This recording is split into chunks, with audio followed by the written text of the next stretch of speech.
hour 2 of FT Live on the Foul Territory YouTube channel and the star of Fair Territory joining us right now at the top. It's Scotty Braun, Todd Frazier, and Danny Graves in Cincinnati. It's Ken Rosenthal in his secret location at home, joining us for a lot to get to. So, Ken, how are you? And I want to dive right into the San Diego Padres story that was released by yourself and Dennis Lin on The Athletic about 24 hours ago.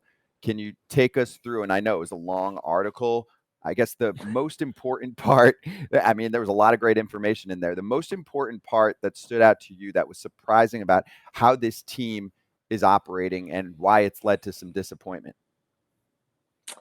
I don't know that any of it was surprising, Scott. We've heard about these things that we reported for quite some time, and it was just a matter of confirming them, getting them to print, and just kind of putting a story together.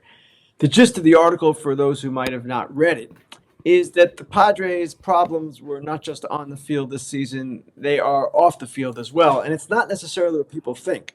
People think, oh, these four superstars they have, those guys don't get along. That's not what we heard. What we heard was more of an organization wide problem with the president of baseball operations, A.J. Preller's management style. He can be a micromanager, in the opinion of some. He is a hard worker. There's no question about that. He is a brilliant evaluator. There's no question about that either.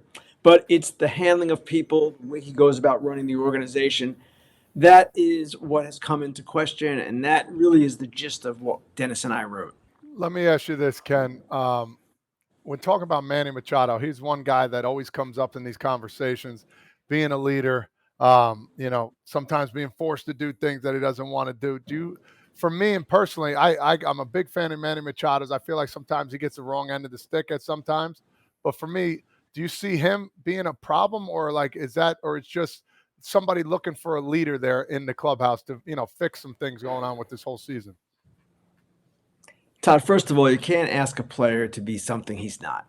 And Manny Machado, I don't even know that he would disagree, is not a classic leader. He's not a rah-rah guy. He's not consistently there every day, consistent in his behavior, consistent in his actions. He can be like that. Certainly at times he is like that. But the leadership he provides is more of the example variety. And I'm not talking about running the bases so much as I'm talking about just posting. And you guys know the value of that, just playing the game, getting out there, even if you're physically compromised on a given day, and contributing to your team or doing your best to contribute to your team. Since 2015, Manny Machado is second in the majors in games played, second to only Paul Goldschmidt. That is a form of leadership. And if you're going to complain about Manny Machado as a leader, well, if you're the San Diego Padres and you have that complaint, you knew before you signed him to this extension who he was, his strengths and weaknesses. This is not a secret to them. He had been with the club 4 years before they gave him 11 more and $350 million. It kind of overlapped the two deals, but you get my drift. And that is why the talk of Manny not being a leader, okay, that's fine, but the Padres knew that. That's not the issue here. And really, someone in the article described it as more, it's four guys who all are great players, big names, big contracts. Soto doesn't have his big contract yet, but he will. And it's kind of figuring out which one of those should step to the front at a given time. But we didn't have this question last year with the Padres when they reached the NLCS. It becomes a question when you don't win. And really, the whole article, all of the issues we talked about, the rift between Preller and Bob Melvin, the manager, the issues of leadership, the performances, offensively, they weren't problems last year. They reached the NLCS last year. But when you lose, it's a much different story. And some of these fissures have come to the surface now. Some of these cracks are showing that didn't necessarily show before. So, Ken, what's next? And I've got two layers here. Number one, you can't run the same team back. Why? Because Blake Snell and Josh Hader are free agents after this year. You are missing a massive part of your pitching staff unless they re-sign both of them, which, I mean, chances are not likely. They're bringing everyone back. So that's one side of things from like the player construction point of view in the offseason. The other part is, when does someone take a fall? And it's hard not to look at an article like yours and the results on the field and say, A.J. Preller's been there for a decade. They've made the playoffs 2 times. One was the COVID season. Last year was definitely strong. but it's not like he's Brian Cashman and they won titles years back. They spent a lot of money. We're seeing an article like yours about some interesting communication tactics that probably are not the best when you have a lot of people behind the scenes saying that they don't like the way that Preller is necessarily communicating with everyone else. I mean, this seems obvious to me. I'm wondering, is ownership held back because of a loyalty thing, because they don't want to blow it up front office wise and feel like there'll be too much, lack of continuity starting next year? Help us figure this out.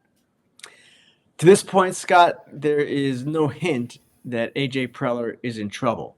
The owner, Peter Seidler, really is fond of AJ Preller, almost like a son to some degree. And I think that's a little bit strong, of course, because it's not his son. But he is quite fond of AJ Preller. He thinks the world of him, sees for sure his strong qualities. At the same time, all of the things you mentioned about his record are correct. And he's also spent a ton of money, draft, internationally, payroll, to get the results that you just mentioned. One winning season in a full season in his entire 9-year tenure. If Bob Melvin leaves or is fired, then that's 6 managers in 10 years. That's an unheard of number for a general manager who stays in place. So I don't know where this is going, but certainly questions can be asked about why this is continuing. We'll have to see how it all plays out. Now, as for the roster itself, Scott, you make a good point. Snell and Hader are free agents. You also have some other pitchers. Waka, Lugo, Nick Martinez have options or club options, player options, all these things that need to be resolved. Some of them could end up in free agency too. So they're going to need to rebuild their pitching staff. And they know, or at least they believe, that their payroll is not going to be at this level that it was this year forever. They understand that at some point they have to take a step back. Now, it's not going to be all the way back to where the Padres used to be. They're in a much different place from a revenue standpoint. They're drawing perhaps $3.3 million this year, second or third in the league in attendance. That is an amazing accomplishment. But to sustain that attendance, you have to win. So it's kind of a balance that they're going to have to strike here. And it's going to be really interesting to see how they play this offseason, because there are some glaring holes that are going to arise. And yes, they have payroll flexibility still within where they are. They're over $100 million committed for next year, plus Soto, but they can do some things. Of course, there'll be competition for all these pitchers as well. Ken, so great to see you. Just so you know, I don't like to read much, but when you put something out there, I have to. I love what you do. So here, I got a question for you. The hire that Preller brought in, Don Tricker, you wrote he's the director of player health and performance. There was a part that says that some of the players or personnel think that he was kind of a spy for the front office. Can you speak briefly on that? Like, how true is that? And does most of the team feel that way? Danny, we don't write things unless they're true. It's good to see you as well. If we don't have enough sourcing to support that, we wouldn't have written it. Now, is it the whole team? I don't know if it's the whole team. You guys know this. Some players care about this stuff. Some players are tuned out. They're into themselves. They don't really care about what's going on around them. So I can't say it's the whole team. I don't have that definitively said or anything like that. But he is someone who was brought in. He was with the All Blacks in New Zealand, the rugby team, very successful. He's got some interesting background. And he's been around for several years now. But the role that he has makes some people uncomfortable. And that's what really the point of that section was about, that here's a guy that makes people kind of uneasy and they feel like, whoa, what's he doing here? And when you're running a baseball team, I don't know that it's healthy to have that kind of feeling. Now, there are people who believe, managers who believe, not managers of baseball team, but managers of businesses, that stirring up a little unrest is good. Keeping people uncomfortable is good. The Padres definitely seem to do that under Preller. I don't know that everyone thinks it's good.